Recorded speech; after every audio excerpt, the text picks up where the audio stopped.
So next in the series we'll be covering about variables. So we'll be starting with variables first. So variables are the special name given by the user to a specific piece of memory holding some value. So basically, like if I write something like, oh, okay, before typing, let me increase the font size. So the shortcut is Control Alt S, and it will actually going to open up your settings, and from here you can simply increase the size to, let's say, 18. Right. So now I can create a variable. Variable is just like you have written an alphabet over here and you are assigning some value to this. So assignment operator is equal to and then a value like 10. So a equal to 10. Here a is a variable and 10 is a value that is assigned to that variable. So if I talk about this a, so basically a is a name. A is a name which is given by me, right? And 10. So if we write hash, we are actually adding a comment. So there are other ways of adding a comment as well, but let's use this hash for the timing. So I'm gonna say 10 is the value. So 10 is the value which A is holding basically. A is holding, right? So there are multiple rules available that we can follow while declaring a variable. So the very first rule, if I talk about the very first rule, it says, give me a moment. The very first rule says that no special characters allowed except. So this is while creating variable, there are no special characters allowed except underscore. So you can create a variable using underscore, but you cannot create. There are special characters like this sign, like hash, like dollar. So these are some of the special characters which are not required, I mean not allowed while you are creating a variable name. You cannot go ahead and say at the rate a equal to 10. See, this is not supported, right? Anything apart from like the special characters, as I said, underscore, if I write underscore, see, I'm able to create a variable with the name underscore a, right? But these are some of the special characters which are not allowed. So at the rate a is invalid, dollar a is invalid, only valid is underscore a. And now the second rule says that we need to start the variable with an alphabet or underscore. So a variable will always be started with either an alphabet or underscore. So the allowed characters are something like we can use. Again, let me add comment. So we can use small a till capital, small a till small z, or a capital A till capital Z. This can also be used, or underscore can be used. So only these are the allowed characters through which a variable name can start, right? So this is basically the first character of the variable, right? So these are the rules that you need to keep in mind. So what if I show you some examples, we can do something like small a and then capital A equal to 10. Something like this can be done, or underscore a equal to 10. This can also be done, or small a capital A then underscore equal to 10. This can also be done. But as per the rule, the first letter should always be an alphabet, right? Or it could be underscore, but no special characters. And even digits are not allowed. So if I say 0a equal to 10, which is not allowed, right? But I can give digits after this. So this is allowed. which means the third rule, it says the next character after my first character can be anything. So anything, it could be anything. I mean, small a to z, or capital A to z, or underscore, or 0 to 9, right? So the next character could be anything, means like I've written above. So I can even write it like underscore a 1 2 3 equal to 10. So this is also valid. Now the fourth rule is that Python supports multiple variable. It's multiple variable initialization. Now what does that means? So I can create a variable something like c equal to d equal to 10. Here the variables are c and d, which are actually holding the value as 10. So if I print c and then print d and run this, so I'm gonna see 10 is printed, right? 2 times. I can also write it like this, like x, y equal to 10, 30, 40.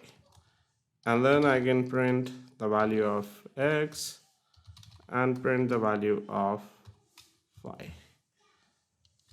And you're going to see 30, 40 is printed, right? Now, there is something called as lexical, or you can say grammar rule that we follow for a variable. Now, what this lexical rule? This is the same stuff that we have already discussed. That is, the variable initially it will gonna start from a letter, or it could be underscore, right? This is the starting of a variable, and then the next letter could be, it could be a letter, it could be underscore, it could be a digit, and then so on, right? So this is what the lexical rule is. So moving forward, we can have anything, but the initial letter in the initial word should be, if we are defining a variable, it should start from a letter or an underscore. There are no special characters that are allowed. All right. Now, there is something called as identifiers and keywords. Now, what are identifiers? So, variables itself are only called as identifier. So, in case someone asks you what is an identifier, so don't get confused. Variable itself is an identifier. Now, what are keywords? Keywords are basically the variables itself, uh, which are variables which are reserved by the programming language itself. So there are some predefined variables which are actually reserved by the programming language. The end user cannot name their variables same as a keyword. So we cannot like create a variable name with the same uh, as a keyword which are reserved by that programming language. For example, like we were using print, right? Although it looks like a name only, right? But we cannot use it as a variable. It has got a special meaning. This is a keyword. I mean, whenever we want to print something, we use print. Similarly, you can use elif, you can use switch, you can use for. So in total, there are 35 reserve keywords in Python. So in case if you use underscore if equal to 10, now you can use this, but here there are some coding standards. So if you are using underscore before any variable, then this means you are declaring uh, the variable as private private variable. Now, what are private variables? So, private variables are basically exist by the object of its own class only, right? No other class can actually access it. So, what are private? What are public?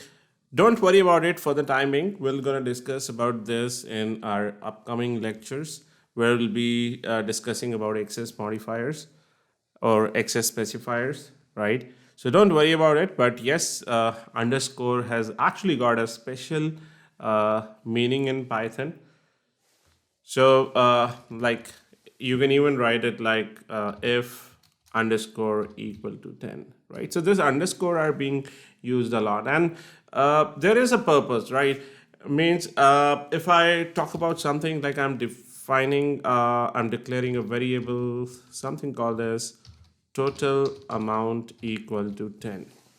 Now this total amount is combination of two words, total and amount. If I write it like this way, this is not very readable. So to make it readable, I'll write it something like this. I'll separate it with underscore. So now this is more readable, right? So you're gonna see this underscore is actually used a lot. This is a part of your coding standards as well. Now there's another coding practices. If I say something like underscore underscore two times. So if I say underscore underscore ABC equal to 10, what does this mean? So it means that the value of ABC cannot be overridden, right? There's a concept of overriding, overriding. So we're going to discuss about these concepts as well once we proceed with the oops concepts. So whenever a variable is declared with double underscore, the value of that variable cannot be overridden in Python, right? So same way, if I talk about I'm assigning multiple variables, something like r is t equal to 10, then 1.02, then some variable value like welcome. So if I return these values, then as we have already discussed, Python is a general purpose language. It is dynamically coupled, right?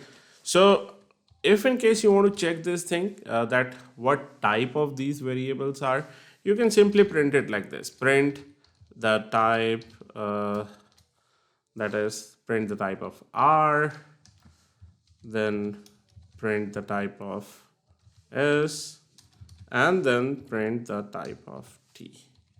So if I run this, you're gonna see this belongs to int, this belongs to float, and this belongs to string, right? So in case you want to read more about this, like the variables, the rules, so I've also written a blog. If you go to selenium-tutorial.com and you go to this blogs, and somewhere on the second page over here, you're gonna see my blog on if you go down, you'll see Python rules for Python variable, identifier, and keywords. So if you go down, you're gonna see these are the same stuff that we have discussed just now, right? And there are some interview questions as well over here. So define the lexical rule, mention the best practice for declaring an identifier, right? So these are some of the things that I have actually included over here, which you can actually go through it, right? So that's about in this lecture. Thank you.